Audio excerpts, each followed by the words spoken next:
Hi, everybody. Welcome to Pockets Full of Soup, the storytelling show. I'm your host, Jared Petty. I'm joined here today by the illustrious, the indomitable, the indefatigable, the wonderful, the steadfast, the reliable Sean Pitts. Sean Pitts, indeed. Sean, where are they going to know you from? That's the most nice things someone's ever said to me in a row, by the way. Really? Yeah, you probably know me from Zero Life, my podcast that I do with Barrett. You did? With Barrett? Barrett who? Yeah, Barrett Courtney. Yeah, Zero Life, huh? Yeah, it's a video game nerd culture podcast. Surely not. Yeah, you can find us on YouTube, youtube.com/Zero Life. Zero Life. ZeroLife. That's it. The Zero Life podcast. Folks. You also might know me from IGN.com because I work there. That's where I know you from. Yeah, if you enjoy any of the social media content. Yeah, that's you.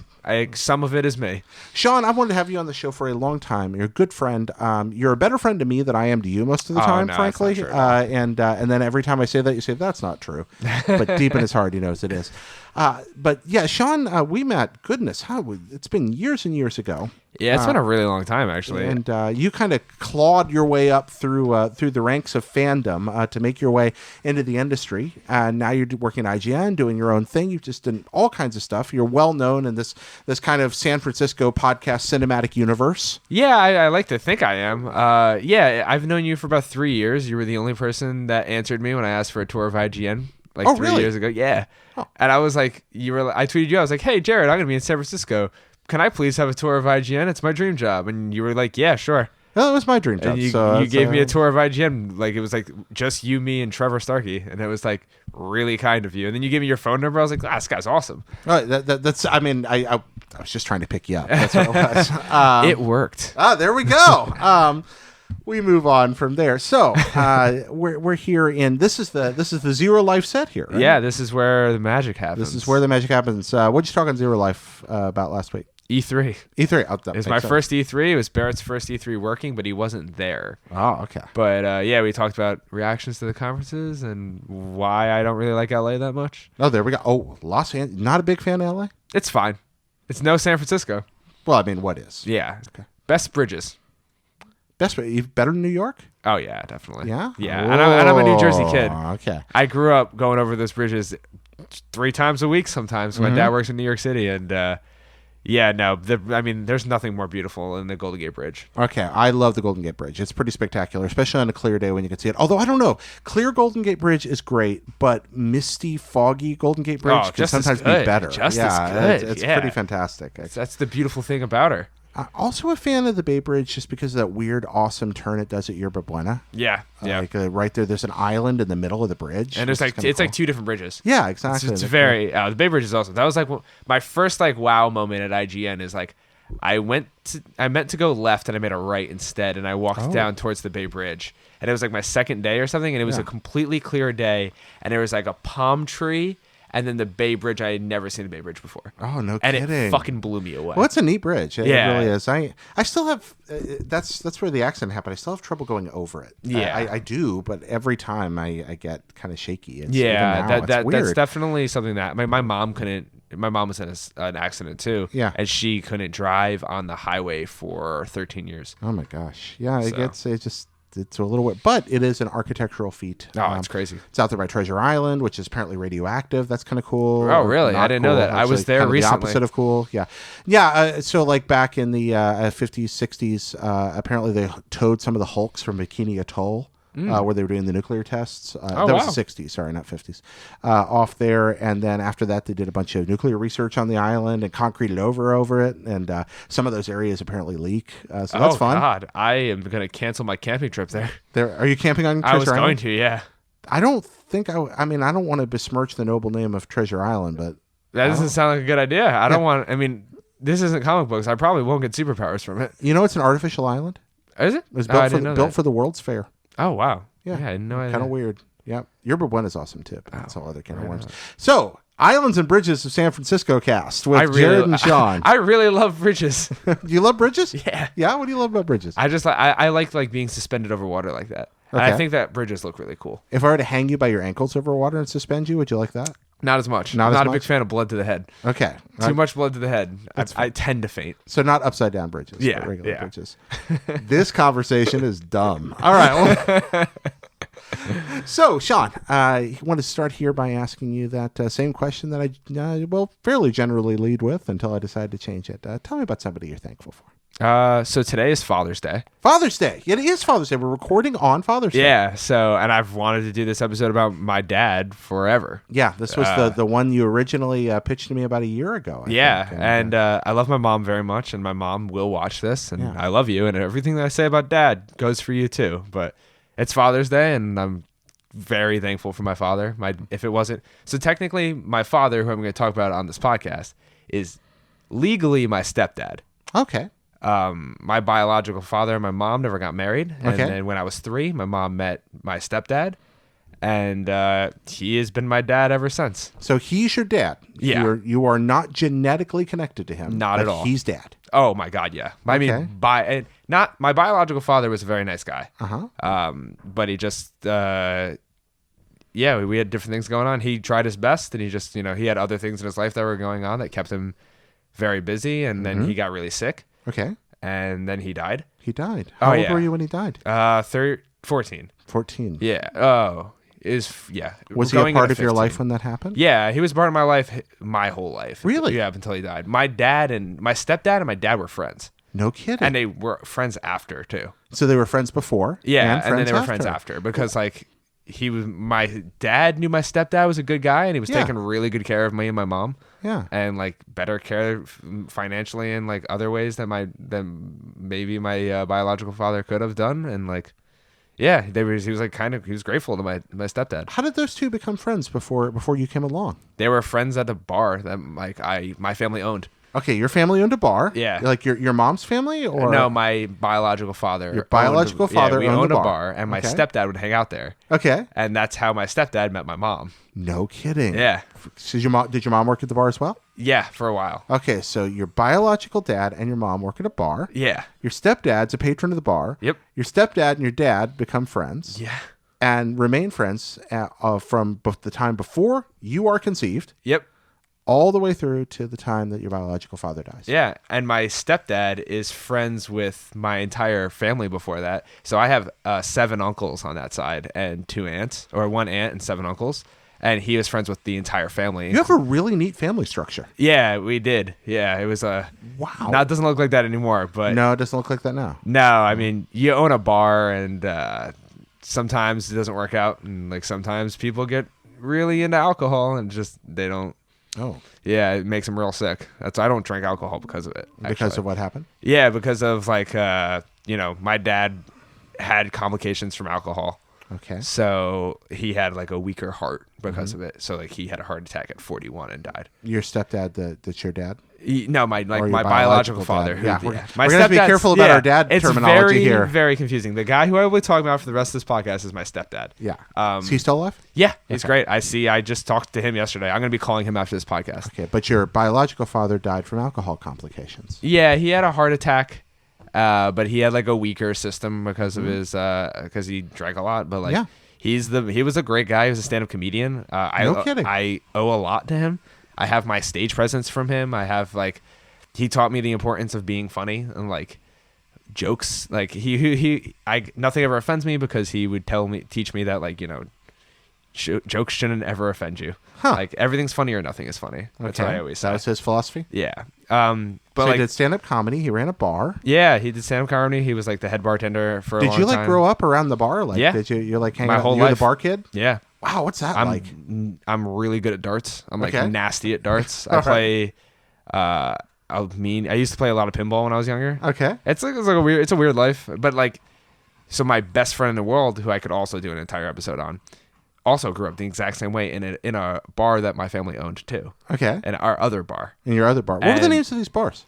The Oak Tavern. The Oak Tavern. That's a good name for a bar. And Fredericks. And Fredericks. Yeah. So Fred grew up in Fredericks, and I grew up in the Oak Tavern. Okay. And that had a pool table, and mine didn't. So he was good at pool, and I was good at darts. But you don't drink? No, and neither does Fred. Mm-hmm. Did you ever drink? Nope. Okay. So neither of us have ever tried it. So you grew up in a bar and you don't drink? Yeah.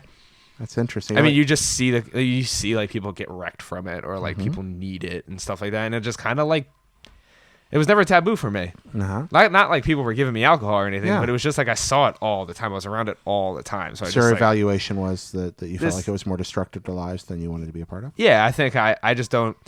There were very rare circumstances where alcohol made people better. Uh-huh. And like, so, and it was like a kind of a dive bar. So like, it wasn't like people weren't going there to party. Yeah. So people were going there to kind of just get drunk. Okay. So it was one of those things where I was like, this isn't, and it was like probably one of the best things that's ever happened to me. Yeah. So yeah, but I'm very thankful for my stepdad. He is, yeah, let's take it back around to that. So your dad and your stepdad knew each other. Your dad owned the bar. Your stepdad did. Do you remember do you remember the first time you came to understand that your stepdad and your dad were separate parts of your life and how that all worked? Yeah. I remember being like 5 or 6 and like my mom explaining to me that I was really lucky because I had 2 dads. Okay. That like they both loved me, but like I was gonna go live with this one now. Okay. And like we were moved into my stepdad's 1-bedroom apartment. I lived in the living room. Okay. And you lived in the living room. Yeah. What did you think about all this at 5 or 6? It was cool. Like Barry was a really cool guy and like what made him really cool? nice. He was just really, really nice. And like he had from like 5-year-old Sean's perspective, what was the best thing about Barry? He had a Nintendo. Okay. That counts for a lot. He had an NES, an original NES with Brick Breaker. Okay. I'll never forget it. Technically, it's the first video game I ever played, I think. No kidding. Yeah. So everything that I have in my life that's good, I have a great family. Yeah. Barry's like pretty much directly related to. So is my mom. But like for my 5th birthday, Barry gave me a Super Nintendo with Super Mario All-Stars in it. That might be the greatest gift anyone's ever been given. And that's what I said. I was like, you set the bar too high, man. Yeah, that's a high bar. He topped it 6 years later. What did he give you then? A PlayStation with Metal Gear Solid, which turned out to be my favorite game of all time. Okay, well done, Barry, in both cases. Oh yeah, I mean he's a gamer. I am of the opinion that the greatest cartridge ever forged by humans is Super Mario All-Stars. And it had Super Mario with World. the world on it. Yeah, yep. That's just the first game I remember booting it up. I remember being like, I don't know what this is. Yeah. And he was like, it's like the Nintendo, but there's better stuff on it. And I was like, cool. Okay, and I remember putting it on, and I can remember so vividly going through the first World of Super Mario 3 because it was the game that the cartridge started on. Yeah. For me, at least. Okay. And being like, this is amazing. Yeah. Like, I couldn't believe it. And, yeah, so he sent me down that path, and then we got Super Ghost and Ghouls. Oh, wow. Which is one of the hardest games pretty much ever. It is. Which is, really I always say I'm good at video games because I grew up playing Super Ghost and Ghouls. That'll do it. It just punished you. But 5-year-old Sean wasn't good enough to get through anything past the second level. Sure, but you know what? Well done, 5-year-old Sean. Nonetheless, but Barry would get to different stages of the game and then leave the game on for me to come home from school so that I could see the other levels of the game. What a nice guy! I've played every level. I can now beat that game like very easily. So Barry, stepdad, dad. You call him yeah. Dad. Let's talk about Dad. So Dad comes along. You're moving in with Dad. You're living in the living room. He gives you a Super Nintendo. He gives you Super Mario All-Stars. He gives you Super Ghouls and Ghosts. These are acts of love. Yeah. What did you get the impression that he wanted you to like him, or did you get the impression that there was love, or he was trying to build like love is in a step relationship? I've never been in that situation, so I don't know how those ties come to bind. What does it feel like as a child in that moment? It's weird because like he was in my life so long for at such a young age that I kind of he's just always been my dad. That's cool. Yeah, I don't want to get like super emotional. I'm a crier. By the way. I'm like Greg Miller level of cry. Like cry away. It's okay. Especially because it's Father's Day and I miss my dad very much. But I don't know. It's like my whole life he's just always been my dad, and I remember very vaguely the time before him was really bad. Because my mom is crippled. She's handicapped. Okay. She was in a drunk driving car accident before I was born. That sounds familiar. Yeah. So she's handicapped for life for it. She broke her spine. Her left leg was completely destroyed in the accident. Fractured her skull. Actually died. Was named dead. Was revived. Thank God. Because otherwise I wouldn't exist. And my mom was taking care of me pretty much alone with the help of my biological father every once in a while on like really low money. We were in a really bad apartment, and then my whole life changed. Like she met Barry and everything was better. So like, did she meet Barry at the bar? Yeah. Yeah. And How long were they together? But before not long. Not long, huh? No, I mean, I don't know. Obviously, they could tell you. I'm like, I wonder if they told you the story. Yeah. Yeah. I mean, I don't. They've never had to tell me the story because I was there. I guess. Well, when you're a kid, you don't ask these questions. Like, yeah, it's just like, this a guy's set of here assumptions. now. These operant assumptions in our lives that we just never question. Yeah, I'm like, oh, this guy's here now and he's cool. And I remember like my first memory of him is like, you know those blocks that you build houses with? Yeah. As a kid, I built one like really tall, but then I couldn't finish it because I was small. And my dad is 6'5". So like he finished my tower, and I was like, that guy's cool. He helped me finish my tower. Are you Barry's only child? Yeah. Yeah. Yeah. So you're the only son he's ever had. Yeah. Best one, because there's no other competition. That's the only time I've ever bested something. What do you and Barry? What do you have in common? What do you do together? Video games. My dad reads books like no one I've ever met. Like he can chew through a book in a day. Okay. Like he has the first. So funny story about him. He has a copy of The Hobbit that is so old that the first 5 pages have fallen out of The Hobbit. Yeah. My dad has the first 5 pages of The Hobbit memorized. Okay. Because he's read that book so many times that he could tell you the entire first 5 pages, word for word. It's amazing. In the hole in the ground, there lived a hobbit. Yeah. Not a nasty, dirty, wet hole, nor a dry, bare, sandy. He does that all the time. Yeah. It's so funny. And like, I texted him the other day for something for IGN. I was like, Dad, how old is Frodo? Like when the Lord of the Rings starts, and he texted me back like 1 second later. Yeah, he was like, I was like, oh god, he's just crazy offhand knowledge about the Lord of the Rings. You mean where he's 50? Yeah. I mean, you have it too. Sorry, I'm just being a jerk now. No, it's cool because my dad reads those books. I will show off my Lord of the Rings knowledge instead of hearing this heartwarming story about your family. My dad reads those books like twice a year. I read them annually. Yeah, it's really cool. I always say that seriously, you and my dad. Why am I making this about? No. You and my dad would get along really well. That's one of the reasons I think that I think we get along so well because like you have a similar hobbies to my father. My so dad he loves plays Lord a lot of the of Rings. games. Yeah, are those his favorite books? Yeah, I would say I think so. Yeah. I don't know because he's read The Dark Tower a bunch of times. He's a big Stephen King fan. But what's your favorite book? It's a book called Got Fight by Forrest Griffin. Got Fight. Yeah, it's a fight. It's a book about a UFC fighter. No kidding. It's really interesting. Yeah? Yeah, it's really funny. It's the funniest book I've ever read. Has your dad ever read it? Yeah. He likes it a lot. And then like I've read Blood in the Cage, which is also a biography about a guy named Pat Miletich, who's a pioneer in MMA. Right, because you're a martial artist. Yeah, I'm a purple belt in life. jiu-jitsu. Yeah. And I used to like a lot of my friends are cage fighters, and I hung out at a cage fighting gym, like MMA gym. I just called it my jiu-jitsu school, but like other people, that's how other people describe it. Yeah. For a long time. So yeah, jiu-jitsu is a huge part of my life. Does your dad have any interest in the martial arts? My dad did karate for a while, but he's a huge supporter of me doing jiu-jitsu. Yeah. Like he's always like, he pays for my jiu-jitsu subscription here because I can't afford it. Wow. And he knows that like I need to do that for me. Like I'm a different person without training. It makes me a way worse person.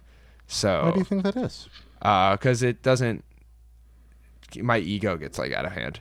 Jiu-jitsu really? like brutalizes your ego. You can't have one in jiu-jitsu. Like I'm not even kidding. It beats it out of you. Expound. Yeah.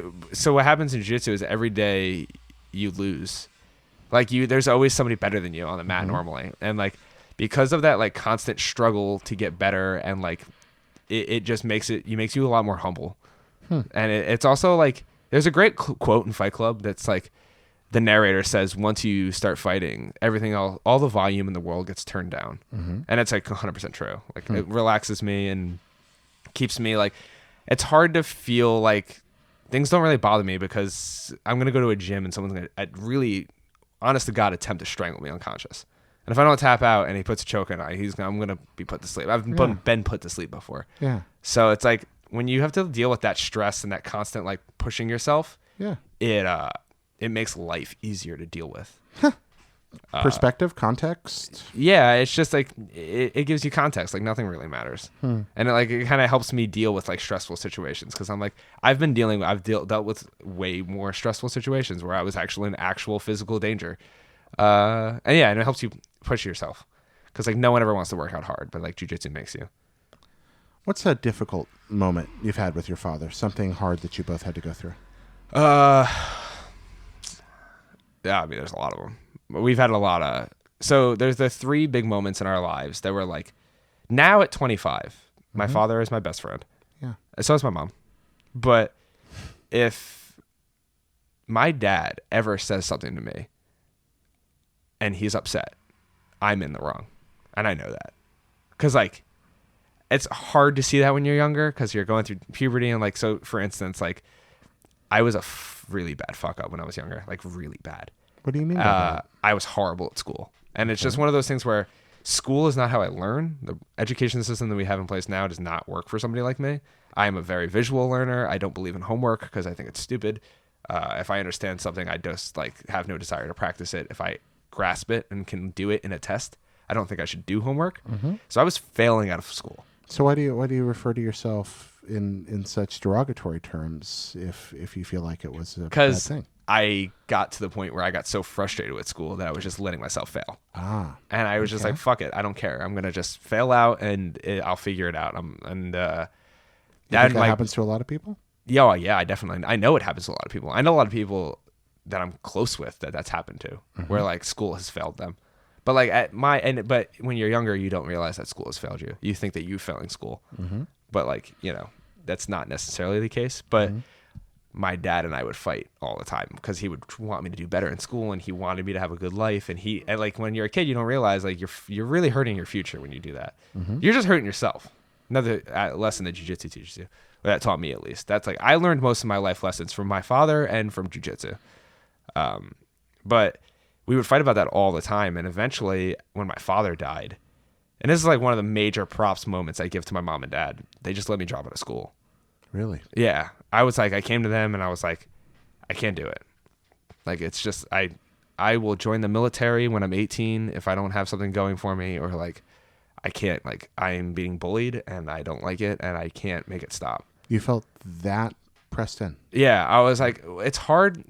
School is such a big part of your life when you're younger that when you're not good at it, it feels like you're bad at life.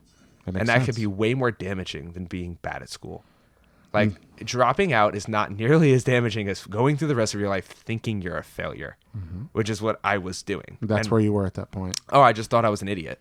I think people forget, we get context in life for where we are at a particular moment, and we forget that when you're there, when you're in school, that is your whole world. Yeah. That is your universe. That is your context. Yeah. And we look back and go, oh, how silly they're being. That doesn't even matter. It does when you're there, boy. Yeah, and that's why I try to help. So I have a friend who's in high school. Yeah. My friend Roger is in high school. And I remember saying to him last year, like, no matter how bad it gets, it doesn't matter. Yeah. Like, you just be good, like, do it the best that you can. You're going to be fine. You're going to have a job at IGN one day. Okay. And, like, he will work at IGN one day if he wants to. He's that talented. But, like, when you're doing SATs and you're, like, figuring out where you're going to go to college and, like, that's all stuff I just never even got to. Okay. That's like end game stuff. I was like stuck in the mid game and just getting destroyed. Just didn't have that perspective of where I was getting headed. mopped around. And I was like, so you decided to drop out of school. Yeah, and my mom and dad let me. And I remember that. I remember that conversation with my dad. What did he say? What do you remember? I remember being in my kitchen and being like, I had just gone to Puerto Rico on my old school because we moved after my dad died. After my biological father died. My stepdad moved my mom and me away from the town. Okay. Hindsight, not the best move, but because it like kind of like ripped my support structure away. Yeah. But I moved to this new town. I was getting bullied and like I didn't like it, and like their schooling was way more advanced than ours. So like they were doing stuff I had never seen before, and it was like there was just no way I was going to catch up. Yeah. And then like their choir was way different, and I was like I was a choir kid. Really? Yeah. I didn't know that. I didn't know you sang. I performed at Carnegie Hall twice. I had no idea. Yeah. What's your favorite thing to sing when no one's around? That's a good Rocking Around the Christmas Tree. Rocking Around the Christmas Tree? Yeah, I'm a Christmas Carol guy. Okay. I love that was my favorite season in school. What do you sing in the shower? Some Lord right now. Yeah? Some Taylor Swift. Singing some Lord, some Taylor Swift? Yeah. Okay. I get down with Taylor Swift. What's a song you love that you're embarrassed to tell other people you love? No, I'm not embarrassed of anything. You're not embarrassed by anything? No. Anything at all. You like the things you like. Sounds like a challenge accepted moment, but, we're not that show, so we're not going to do it. You like the things you like. This is a conversation I have with Barrett all the time, where it's like, I like the things I like, and if someone doesn't like, I'm not going to be embarrassed for the things I like. I'll scream "Shake It Off" in the middle of a room. Like, I love that song. Oh, yeah, you Shake It Off? Yeah, I fuck with Shake It Off. Let's see Shake It Off. No. Embarrassment is all right, so that's it. So you enjoy it. So that part was taken away from you. Yeah. So that context, new school, your dad died. Yeah. You're not doing well in school. You feel like you're failing. You're in a new place. You feel like you can't meet the challenge. You have no perspective to look ahead. You say, I can't handle this. Do you think they were worried for your health, for your life? No.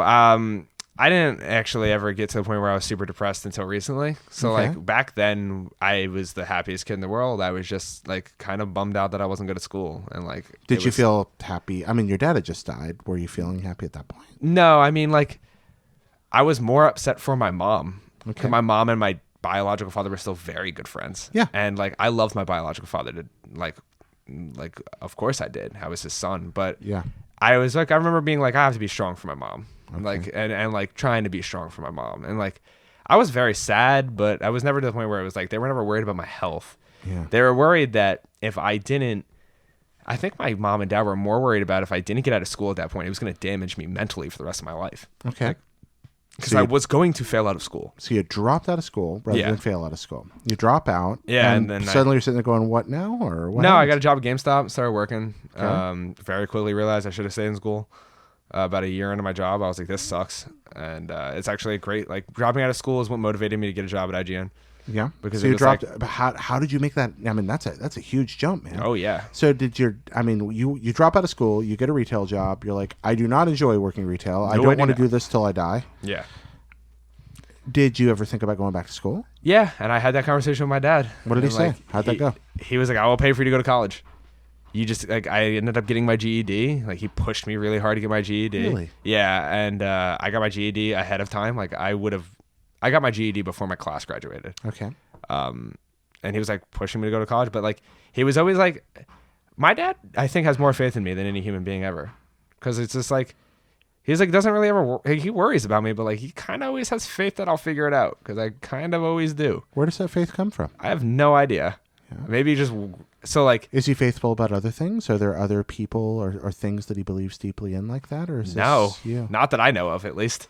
And like, I know him pretty well, and like, he just has like undying belief in me that I'm gonna figure it out. So is my mom. Like, they both are just like, I got very lucky because I was like kind of screwed the beginning part of my life up, but I had such a strong support system that they were like, you can do it, and like, the great thing, one of the great stories I want to tell about my dad is tell us.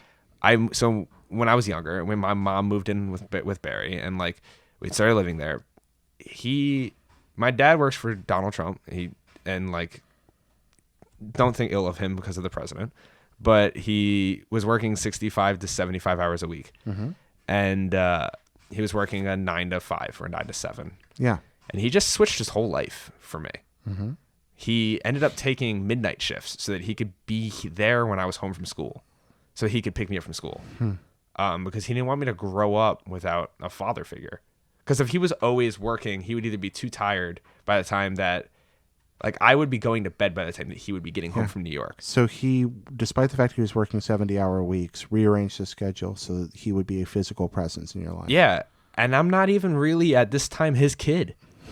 Like, I'm my mom's kid, and like, he's dating my mom.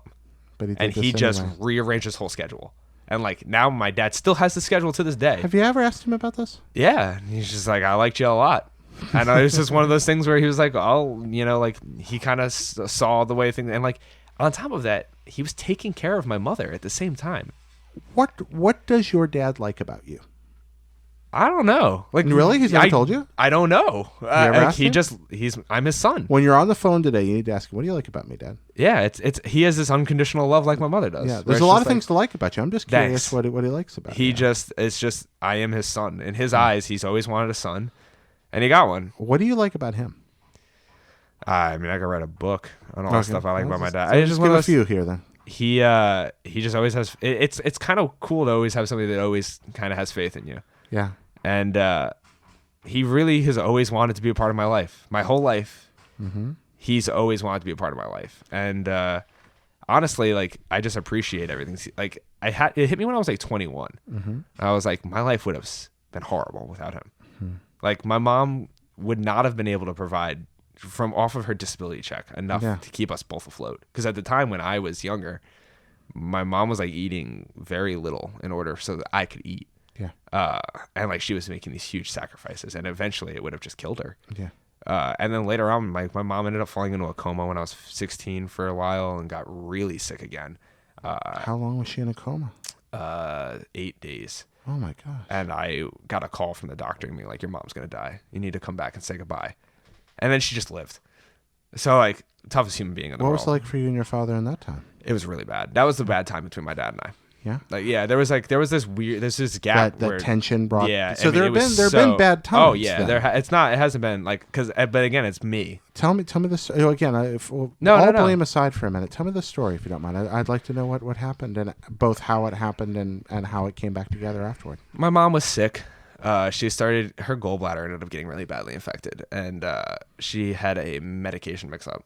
And because of the medication mix-up and the problems that she was having with her gallbladder, she just started to become non-responsive. Yeah. And my dad was like trying his best and didn't want to take her to the hospital because he was like, she's just sick. And like, he and I like fought really bad about it. Like really bad about it. It was probably the worst fight we've ever had. Because you wanted her at the hospital? Yeah. And he felt that wasn't the best thing to happen? Yeah. And he just didn't. He was like, because this always happened. Like my mom would get sick. And when my mom gets sick, being with her like medical history, it gets really bad fast. Yeah. And like, I got mad and I ended up leaving to go on vacation. And I was like, I'm leaving. Like, and I got the call like on the way to where I was going. So your mom's sick. Your dad doesn't want to go to the hospital. You're like, take her to the hospital. You have a fight. You walk away from the whole thing. Yeah, and I was like, you know what? And then you get a call that your mom's in a coma. Yeah, and they were like, I was like, how bad is it? And he was like, it's really bad. So you went back to because you think your mom's going to die. And you've just left? I couldn't go back. Oh my goodness. Mentally, I just watched my dad die. Yeah. So like, and like my dad dies. Fred, who is my best friend in the world, and his mom, who is my aunt, dies 2 months later. So your best friend dies. My best friend's mom dies. My dad dies, and then it looks like my mom is going to die, all within the span of about a year. And you're like 16, right? Yeah. At this time, I'm like 16, and it's just like I can't do this. And I just dropped out of school, and like I just got my first 40-hour-a-week paycheck. I think that contextually, like again, you went through it. You looking back, you realize just how extraordinary all this is, right? Yeah. I mean, so like I've been around death more than anybody that I've ever met. I mean, I said like in the beginning, like I had a great family structure. A lot of my family died. Yeah. And it's just like my uncle at 50, one of my uncles at like 51, prime of his life, died. Like he's like in great shape, best shape he's ever been in, died. And then like two of my uncles died, and we got really bad fast. But your father and your relationship did survive this, which is fairly exceptional. Yeah, my stepdad was always there every step of the way for me. And despite the dispute. Yeah, and like did you blame him for your mom's falling into the coma? Yeah, and it wasn't his fault.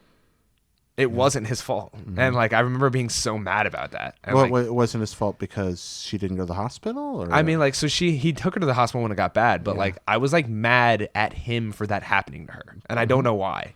I was just mad. I'm not a psychologist, but there's a lot of reasons for that to happen. And like there was literally no one else I could be mad at. That's why it happened. And like he was just trying to do his best, and like he always does.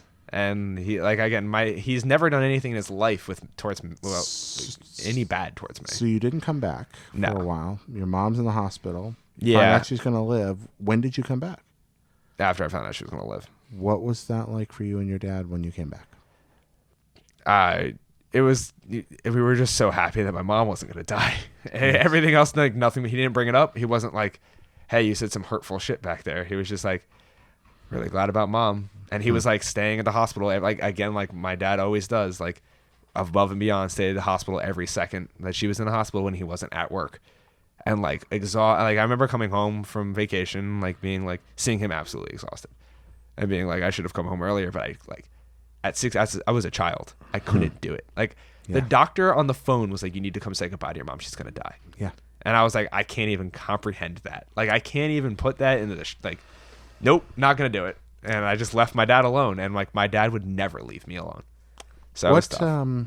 What about your dad? What about your dad is going to make you a better dad someday?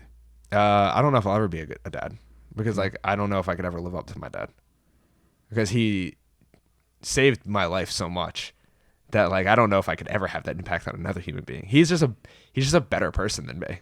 You feel that's true? Yeah. I don't know anybody in this life that's as good as him. As like just genuinely good person. Like helps everybody that he can. Goes out of his way for strangers all the time and like is just a funny guy. Like I've never introduced my friends to my dad and had them not been like, yo, Barry's awesome. I'm like, yeah, I know. And like, is there anything about him that does drive you crazy? The way he drives.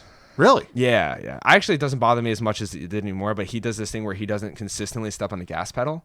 He like steps on a gas pedal like vroom and vroom. It's like going like this. Oh, like that was driver's ed driving. Yeah, I remember that. Yeah. We're just kind of like afraid to press all the way down. He's never been in a car accident, but he's just kind of. It makes people sick. It made my ex-girlfriend sick when they got in the car. My mom kind of does that. Yeah, it's like, oh, I'm gonna throw up.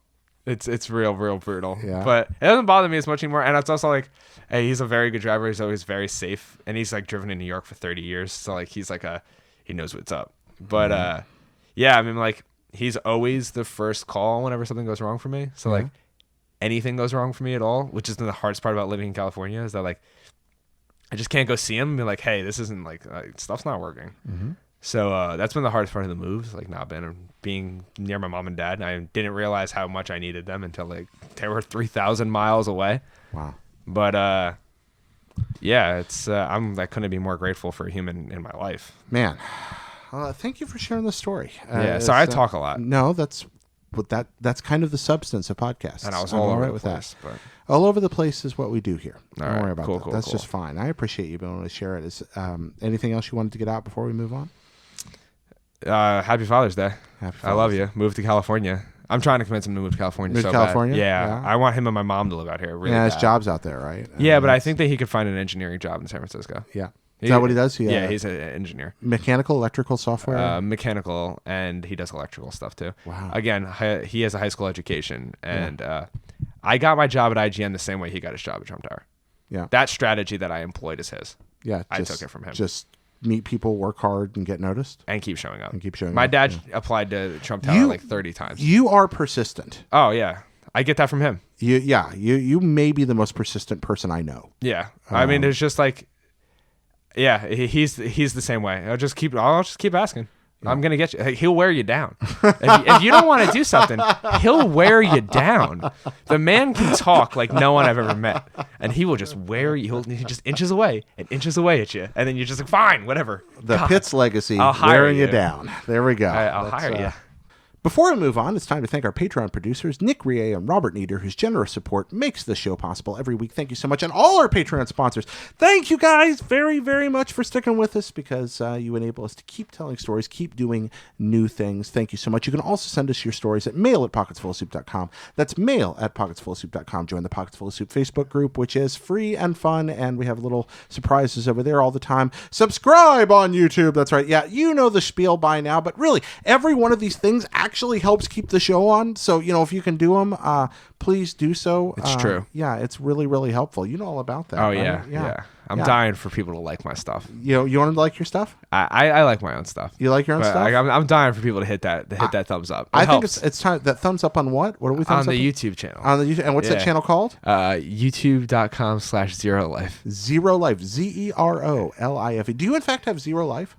No, so the Zero Life is a play on if you have a zero life in a platformer. Uh-huh. So like I would always ask like, do I have a zero life when I was playing Mario? Yeah. And then we were trying to think of video game related podcast names, and it kind of worked. Name. Yeah. I like it a lot. Thank you. That's my only talent is naming things. I'm a pretty good namer. It's not your only talent.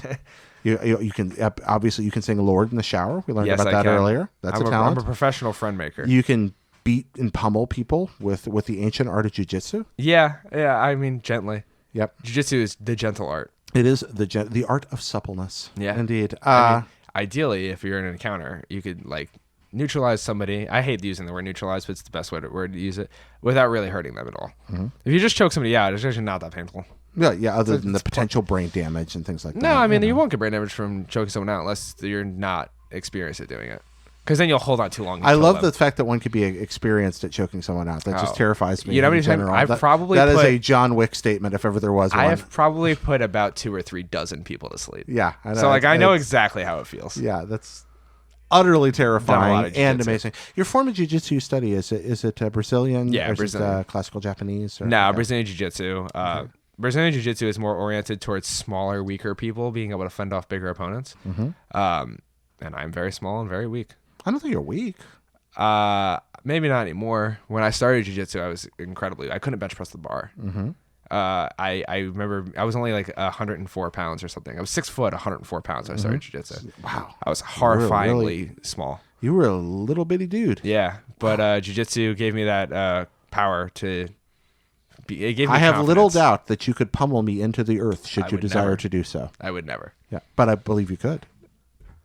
Yeah, probably. That's yeah. I don't like saying that. I don't like the whole tough guy thing. But tough guy. That's me. Tough guy. Yeah. No. I absolutely believe you could beat me to death if you wished.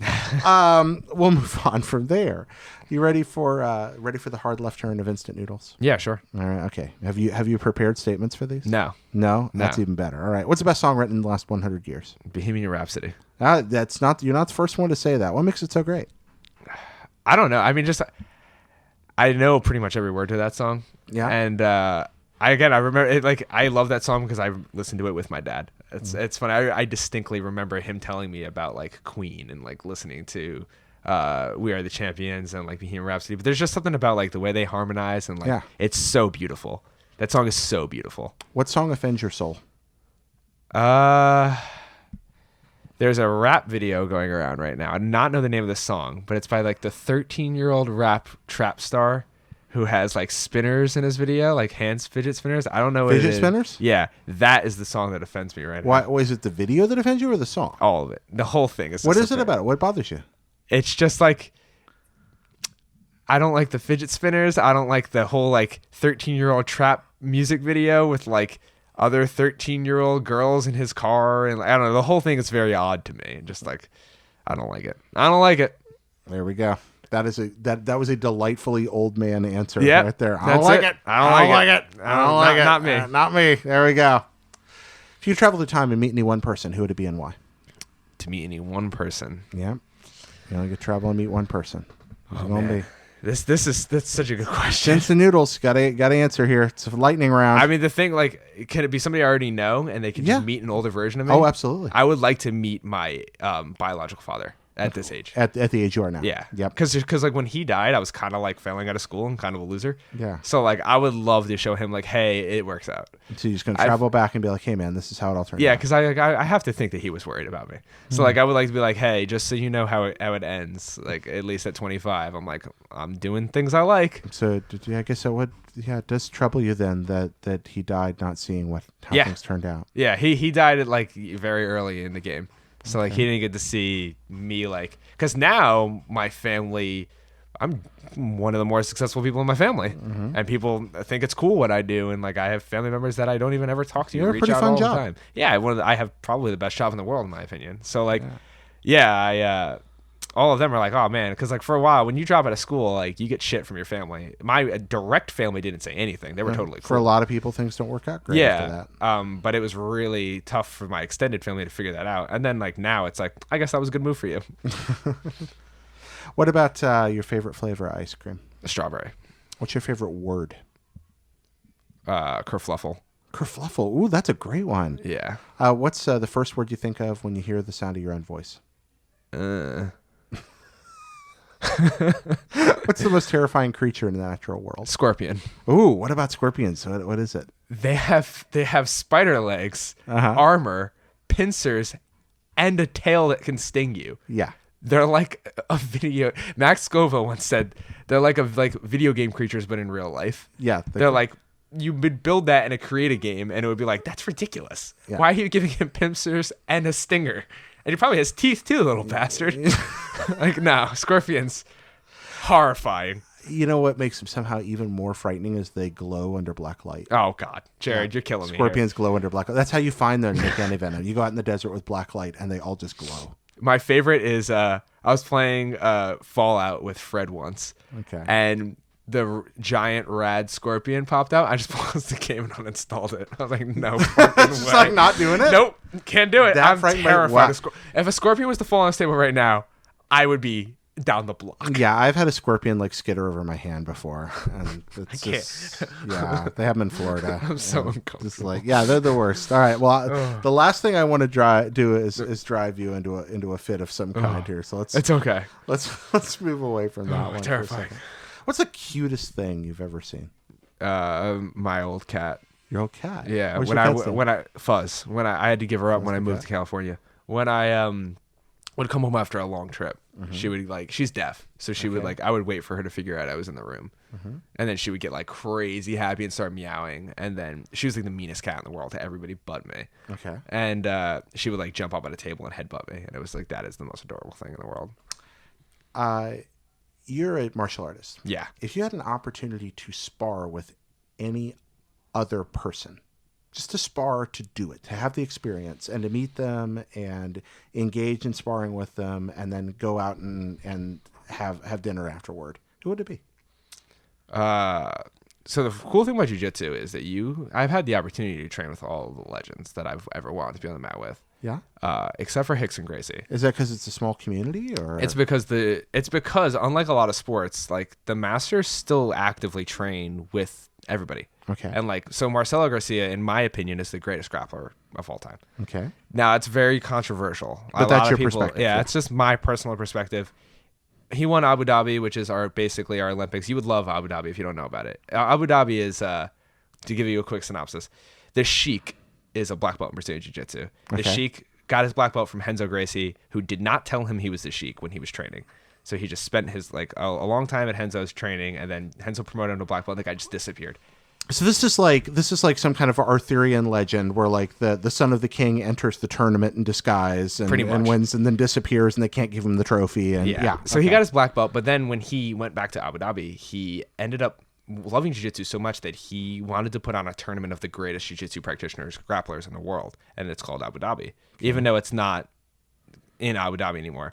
And he would sit, it would be on a white mat in front of him, and he would sit on a chair above it like Shao Kahn in Mortal Kombat. And you would do jiu-jitsu in front of him. And if you won that Did he tournament, stand up slowly after every match? I wish. Okay. But it was great because since Have you ever he's a seen black that video belt- of Shao Kahn Oh, standing yeah. up? Yeah, it's the greatest. Great, yeah. So I've trained with a lot of the goats. So I've trained with Marcelo Garcia. Okay. But Hickson Gracie is considered the greatest Gracie. Yeah. 500-0 Yeah. street fight record and undefeated MMA fighter. Hurt his back very badly in it later stages of his career, and now 4 herniated discs. He would murder me, absolutely obliterate me. I wouldn't be able to do anything to him right now at 65. He would still do that. I would have no chance. But I would love to really train gently with a prime Hickson and then pick his brain and go out to dinner and be because he thinks about jiu-jitsu in a way that no one else in the world does. And that's what everybody that trains with him says. Expound. I don't know. They call it the invisible art when you train with him because there's things that he can predict that you're going to do before you do. And it sounds like bullshit. And believe me, I am a avid, I don't like fake martial arts. I think a lot of martial arts in the world is fake and is more dangerous than good. But you hear about invisible, the 1-inch punch. I don't believe. Sorry. I know I've been fighting a long time. I've never seen anybody punch somebody from 1 inch and actually do any damage. And all that energy shit, Not you see big it into on ki. Facebook. It's just not practical. And a lot of my martial arts is practical. Could this work in a real fight? And but everybody says he's so, it's not an actual invisible. He's just so good at predicting what you're gonna do because he's been doing jiu-jitsu his whole life and he was a master his whole life because his father is the one who started jiu-jitsu and as we know it today. So modern Brazilian. Yeah, jiu-jitsu. modern Brazilian jiu-jitsu. His father, Elio Gracie, is was the founder of jiu-jitsu, and he only started because he was weak and learned Japanese jiu-jitsu and was this doesn't work for me. I'm gonna adapt it to smaller people. So I would love to train with him and just chill out and learn some stuff from him. I still might. Expound. I just he's not dead. Yeah. So maybe I you will. still might. I've gotten to train with Eddie Bravo and all these other people Yeah. that I idolize. So I've been very blessed. What is best sandwich? That's tough. It's a toss up between tuna provolone, mayonnaise, red relish, and or a good roast beef. It's a toss up between the two. Yeah. If you had to come down on one, it's tuna because it's got better protein. All right, so you're going for the protein. You're going for the health here. Yeah. What bread do you like on? Just normal roll. Yeah, just normal roll? Yeah. I'm not like one of these wheat guys like Barrett Courtney over there who like gets all his sandwiches on wheat. Yeah, Barrett's off camera right now. He's sitting at the other end of the he's sitting on this metal bench. He has a metal bench in his living room, and I can't wait to ask about this. I've never met anyone with a metal bench in their living room before. So this is kind of a new one on me. I'm pretty excited to learn the story behind the metal bench. Last one. Always the last one. Cake or pie? Oh, pie. Yeah. Apple pie with a slice of ice cream on top. That's your favorite? Apple pie a la mode? That's the stuff right there? Or banana cream pie.